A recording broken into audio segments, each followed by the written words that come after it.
Hey, podcast listeners. I'm taking a little pause from the podcast this summer, but I wanted to include some little short clips of tips and tools that I've been sharing in my private groups as a way to stay in touch this summer. Enjoy.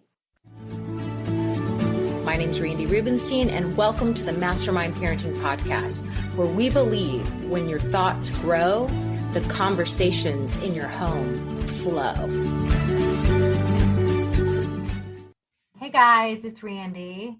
Welcome to today's summer vlog series where I'm kind of helping you guys to raise what I'm calling mastermind mascots.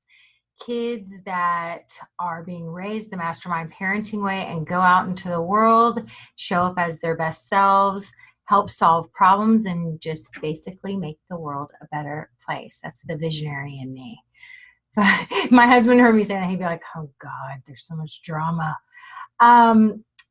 Today I want to talk though about something that I've been thinking about, and it's really about kind of not throwing the baby out with the bathwater when it comes to parenting. So a lot of the things that I stand for and I teach are definitely progressive. And as I tell anyone who comes to me, everything that I'm going to teach you and show you, it's going to be common sense. You're going to say, like, it has the duh factor. You're going to say, like, of course, like, why am I needing to have this lady come and tell me these things? Because this is all common sense and it's the way all humans should have been raised. So nothing I'm teaching you is rocket scientist. And it takes a minute to learn because it's just not the way most of us were raised. So I've said that more times than I can count. And there are things from the way we were raised that we don't want to get rid of. And so I want to spend the next couple of weeks talking about some common scenarios of we want to keep some of the old school values around while combining them with the whole kind of progressive honor the child approach and not be all, authoritarian about everything. Like, our kids are humans, they're people, we don't own them. Owning people is called slavery, not childhood. So we don't own them. We want them to be valuable, independent little humans, and we want to raise them where they get to have a say and they have a voice and they feel confident. And they really feel respected and honored, and therefore show us so much respect as well. Like, it all feeds upon itself. And sometimes we have to combine, not sometimes, there's plenty of things that are old school values, like respect and respecting your elders and social decorum and civility and certain behaviors that are private behaviors and certain behaviors that are public behaviors, and having good manners and why that's important, and being a responsible citizen, like at home, out in the world. Like, there's so many values that we don't want to throw the baby out with the bathwater. I think many of us would say, like, yeah, I want my kids to be respectful and to have good manners and to respect their elders. And it makes me, I had a mom recently who shared a post with our private group where her child's at the summer camp, the counselor sent her a message saying, wow, what a difference from last year to this year. She got this glowing report about her child and what a good friend and amazing manners, and just how he shows up with so much respect, and he's making friends easily. And she was beaming with pride because it does make us feel good. We want to raise great humans. Yeah. So we don't want to throw the baby out with the bathwater. And I'll just share a quick story about my niece who's almost 4. And when kids are as many of us know, between the ages of 3 and 5, they start to think that potty humor is real funny.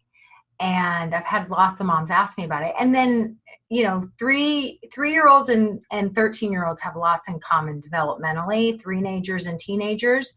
And the brain kind of goes through a similar stage of development, just it looks different at 13. And so 13-year-olds, a lot of times their version of the potty humor is they start to play around with some curse words. And by that time, they usually know that those are some things they're trying out with their friends, but not necessarily talking about in front of most adults or using that language in front of most adults. Like they're learning the nuances of read your audience. Like that's an old school value, read your audience. But 3 and 4-year-olds don't always know. So they start with the pee-pee and poo-poo language and tushy and all the words. And quite often we accidentally add fuel to that fire and make it into more of a thing than it needs to be. And so we had my niece recently, and she started with some of that language, and she was hanging out with me and my husband. We were outside, we were visiting my in-laws, and she was, cracking up, laughing, using the pee-pee and poo-poo language. And we were just like, like, you think that's funny? And we just kind of didn't give it any airtime.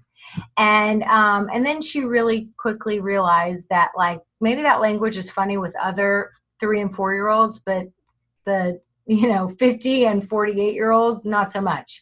So when we went back in with my in-laws, so we blew it off, but when we went back in with my in-laws, if she would have continued that language, of course, grandma and grandpa probably would have had more of a reaction than we did.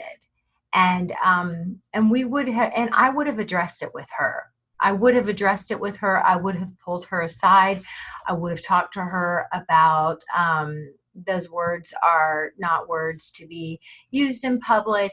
People don't think they're so funny. Maybe little kids think they're funny. We don't think they're funny. Nan and Pop certainly don't think they're funny. Not okay. So I would have brought some of the old school values in, and I would have pulled her aside. So that's what I'm going to talk about are some scenarios about like public and private behaviors and teaching our kids some of these social skills, and just some common areas that I've heard, like people asking, like, do I make them kiss and hug the grandparents? What if they don't want to kiss and hug the grandparents? And what about, I had mom recently asking, what about my son? Like, he's like found his penis and he wants to touch it all the time, no matter where he is. Like, how do we handle these touchy situations? So I'm going to kind of go over this old and new combination.